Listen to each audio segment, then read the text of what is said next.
Bismillahirrahmanirrahim. Assalamu alaikum. In this lecture series of advanced ordinary differential equation, now we are going to talk about saddle node bifurcation for non-linear system.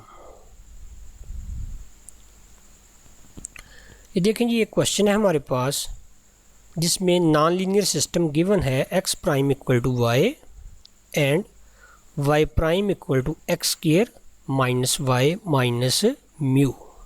इसमें x और y जो है वो तो आपके dependent variable है, t आपका independent variable है और म्यू जो है ये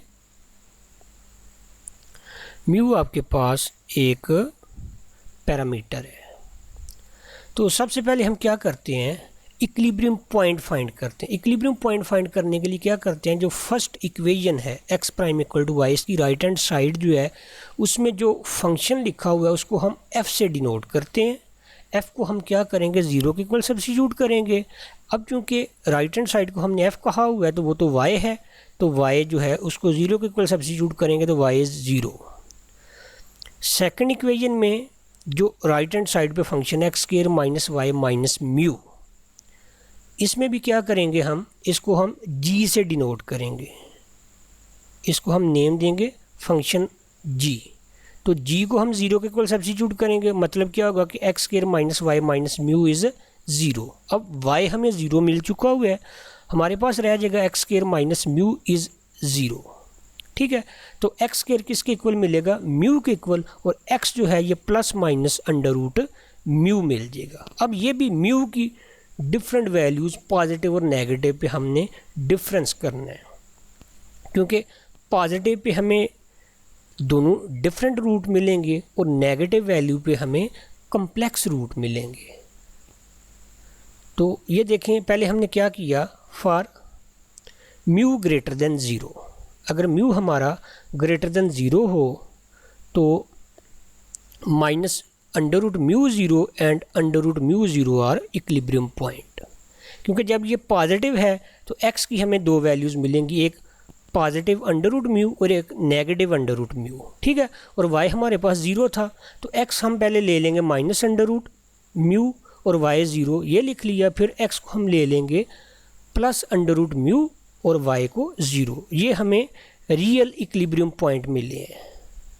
इसी तरह से अगर हम म्यू को नेगेटिव ले लेते हैं तो नेगेटिव लेने से ये मिलेंगे हमें कम्प्लेक्स, और कम्प्लेक्स इक्विलिब्रियम पॉइंट हमें उनकी ज़रूरत नहीं होती। तो ये हमने लिखा, there is no real equilibrium point अगर म्यू आपका लेस देन ज़ीरो हो तो। Thus the structure of phase plane diagram changes at mu equal to zero. क्या चेंज आ रही है, क्योंकि जब म्यू पॉजिटिव है तो इक्विलिब्रियम पॉइंट दो मिल रहे हैं, दोनों रियल हैं। म्यू लेस देन ज़ीरो है तो कोई इक्विलिब्रियम पॉइंट नहीं, तो इक्विलिब्रियम पॉइंट में चेंज आ रही है, किसके जो इर्द गिर्द आ रही है, ज़ीरो के इर्द गिर्द। तो म्यू इक्वल ज़ीरो जो है ये हमारा क्या होगा, बाइफर्केशन पॉइंट। अब हम म्यू ग्रेटर देन ज़ीरो पे ही लीनियराइज्ड सिस्टम देखते हैं, क्योंकि हमारा गिवन सिस्टम जो है वो नॉन लीनियर था। तो नॉन लीनियर के लिए हमें पता है कि हम पहले नंबर पे क्या करते हैं, उस सिस्टम को लीनियराइज करते हैं।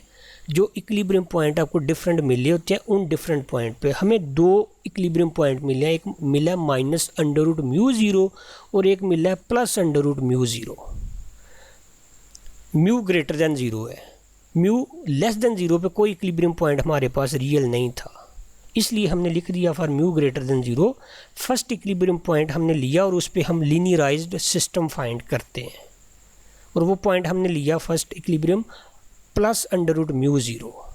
तो लीनियराइज सिस्टम हम कैसे लिखते हैं, x prime y prime equal to partial f by partial x at this equilibrium point, partial f by partial y partial g by partial x partial g by partial y. अब f और g आपके पास ये है, ये f है, y जो है यानी फर्स्ट इक्वेशन की राइट हैंड साइड, और ये g है। इसको अगर आप विद रिस्पेक्ट टू x करें डिफरेंशिएट तो आपको डेरिवेटिव मिलेगा zero, with respect to y करते हैं तो आपको डेरिवेटिव मिलेगा 1। तो यहाँ आपको ज़ीरो मिलेगा, यहाँ 1 मिलेगा, ये हमने लिख लिया।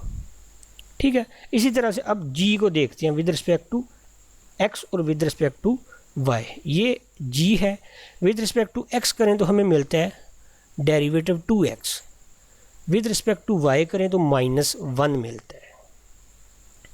ये -1 हमने लिख लिया और यहाँ हमें मिलना था 2x, और x क्या है, x है अंडर रूट म्यू, तो वो हमने अंडर रूट म्यू इसकी जगह लिख लिया। ठीक है, अब इस लीनियर सिस्टम में देखें p आपके पास क्या होता है, ट्रेस ऑफ a होता है। ये है ना आपके पास a कोफिशिएंट मैट्रिक्स जो है, तो डायगोनल एलिमेंट का सम आपको क्या मिल रहा है, नेगेटिव, p तो नेगेटिव है।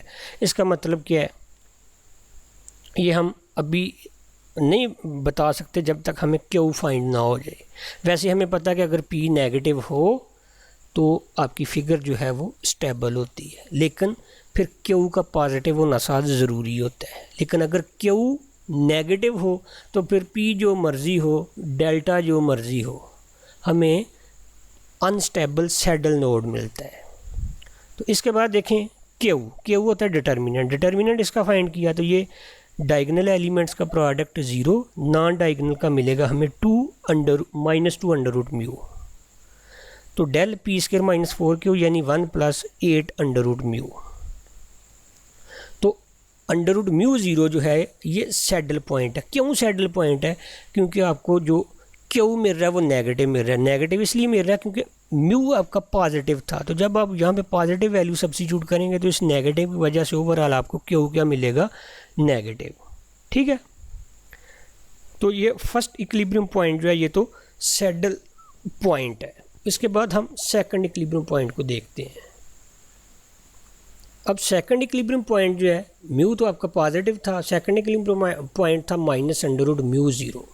इसके लिए हमने लीनियर सिस्टम लिखा x' y' = partial f partial x eight this equilibrium point, partial f partial y partial g partial x partial g partial y, जैसे हमने पहले लिखा उसी तरह से इसे लिखा। जो आपको डेरिवेटिव मिलेंगे उनमें आपने x को -√μ और y को 0 से रिप्लेस किया, तो आपको कोफिशिएंट मैट्रिक्स ये मिला 0 1 -2 अंडर√μ -1। p हमने देखा तो p हमें -1 मिला जो कि ट्रेस है। उसके बाद q जो कि डिटर्मिनेंट है, इन दोनों का प्रोडक्ट 0, इन दोनों का प्रोडक्ट -2 अंडर√μ, और product of diagonal minus product of non diagonal होता है, तो उस वजह से आपको q मिल गया 2 अंडर√μ। ठीक है, तो अब p आपका नेगेटिव है, q आपका पॉजिटिव है। इसका मतलब क्या कि जो भी फिगर मिलेगी वो स्टेबल फिगर होगी।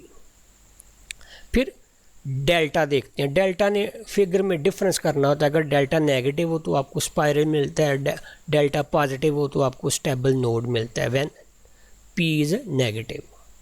तो डेल्टा जो है वो है p² -4q 1 माइनस, इन दोनों का प्रोडक्ट आपको मिलेगा 8 अंडर√μ। अब यहाँ पे अंडर√μ की एक ख़ास वैल्यू पे जाके डेल्टा भी आपको पॉजिटिव और नेगेटिव मिलेगा उस वैल्यू के लेफ़्ट राइट में, और वो वैल्यू क्या है, वो वैल्यू है 1/8। यानी अंडर√λ को जब आप 1/8 सब्स्टिट्यूट करेंगे तो ये सेकंड टर्म का रिजल्ट आपको मिलेगा 1, और 1 - 1 क्या हो जाएगा, 0। इसी तरह से जब आप अंडर√λ को लेस देन 1/8 लिखेंगे तो आपको डेल्टा पॉजिटिव मिलेगा। जब इसको आप ग्रेटर देन 1/8 लिखेंगे तो आपको डेल्टा जो है वो नेगेटिव मिलेगा। इस वजह से हमने इसको अंडर√λ की जो वैल्यू है लेस देन 1/8 और ग्रेटर देन 1/8 उसके लिहाज से कैटेगराइज किया है। ये देखें, -√μ0 हमारे पास इक्विलिब्रियम पॉइंट था, ये स्टेबल पॉइंट होगा। इतना तो हमें पता है क्योंकि p नेगेटिव था तो हमें मिलने स्टेबल ही हैं। अब स्टेबल नोड या स्टेबल पॉइंट कब है, ये देखें p नेगेटिव है, q आपको जब आप लेस देन 1/8 नंबर सब्स्टिट्यूट करेंगे यहाँ पे लेस देन 1/8 तो आपको रिज़ल्ट क्या मिलेगा, आपको रिज़ल्ट मिलेगा पॉजिटिव डेल्टा का। ठीक है, क्योंकि ये आपको लेस देन 1 मिलेगा, तो 1 माइनस लेस देन 1 आपको रिजल्ट क्या मिल जाएगा, पॉजिटिव। तो ये हमने लिख दिया डेल्टा ग्रेटर देन 0। ठीक है, ये स्टेबल कब मिलेगा, जब अंडर√μ जो है ये 1/8 से लेस होगा। इसी तरह से स्टेबल स्पाइरल मिलेगा, स्पाइरल तब मिलेगा जब ये डेल्टा जो है ये लेस देन 0 होगा, और लेस देन 0 इसने तब होना है जब अंडर√μ आपका ग्रेटर देन 1/8 होगा। तो ये हमने लिख दिया stable spiral for under root mu greater than 1/8। P आपका नेगेटिव किया हुआ, आपका जो है वो पॉजिटिव, क्योंकि नंबर तो आप पॉजिटिव सब्स्टिट्यूट कर रहे हैं।